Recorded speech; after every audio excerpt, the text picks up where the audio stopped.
What's up, everybody? It's the homie TruthTeller, the street reporter. And as you can see, I dropped the Wooski interview. It was one of the most anticipated interviews in the drill culture. But a lot of people feel like it didn't really do as much as people wanted it to do as far as the impact as people thought. Because Wooski didn't really say a lot. I seen that, I kind of want to talk about that, though, because I hear a lot of speculation and shit about that. Don't get me wrong. When I did the interview, don't get me wrong now. I feel like Wooski could have said a little more, if I just be 100% honest with you, though. But at the same token, though, you guys seen the interview. I was in that room, God is good. You got to remember, this guy took a headshot. To be able to even sit in that chair in front of that camera and even tell you those few words was a miracle in itself, to be honest with you.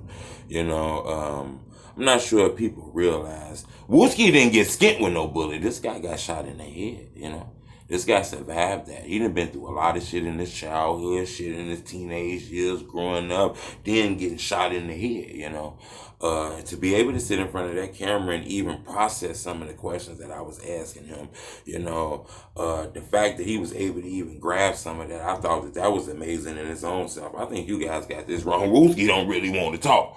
You got to understand that guy don't want to talk anyway. So, with things like that happening, I think Wooski took extra time processing and thinking about these questions before he really answer them, to be honest with you, in my opinion.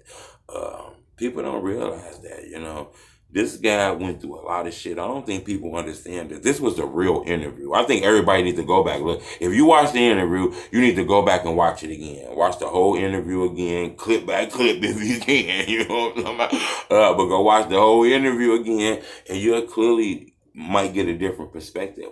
That the fact that this guy was even able to sit in that chair and talk to you guys and tell you about those stories, The drill coach ain't always got the W, but I think it was a W with the fact that this guy survived. God is good. I think we looked at an interview and wanted him to be so talkative and telling this story and telling that story, but I'm not sure if people realize that, I think Wooski is still in healing mode, in my opinion, but I think he getting back, though. You can clearly tell he on the comeback. He got new music dropping. He played the unreleased song for me that I thought was dope. I couldn't play it for you guys due to copyright reasons. A lot of people complained about the interview, too. Truth, you dropped it in 1 minute.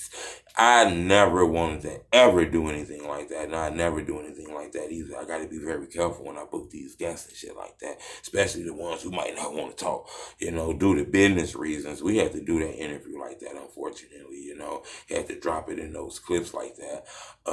But if you look at it in a different way, too, if we'd have dropped that whole interview in full, you guys would have just heard me speaking. You would have watched the whole interview full of TruthTeller just talking on the interview, and then we had to release it, because if we'd have released it like that, the first video did 90,000 views in a day. That's amazing to be able to do that many views, that many viewers is watching. But that's what the video would have done, and we think Wooski was bigger than that. We wanted a bigger, platform or bigger people to be able to see that. So we chopped it up in those clips due to business reasons, and not only just business reasons, but after we chopped all the clips up, over 500,000 people, over 500,000 people has watched the interview with Wooski in a day and a half, So I think that's amazing. A lot of people got to see what's going on in the culture, I'm not sure what everybody expected in the interview. Don't get me wrong. I thought it would have been a little bit more than that, A lot of people want to know what's up with Wooski. I think that's one thing, though, that I'm not sure if everybody understand. The fans might have lost in this interview, we going to find a way to, even the business side. Wooski gonna find a way to come on the business side, but we think the fans might have lost in this interview, in my opinion, because they want to know about Wooski. You got a lot of fame, you got a lot of cloud. Fans want to know how you doing, man. Is you gonna be okay? You got any new music out here?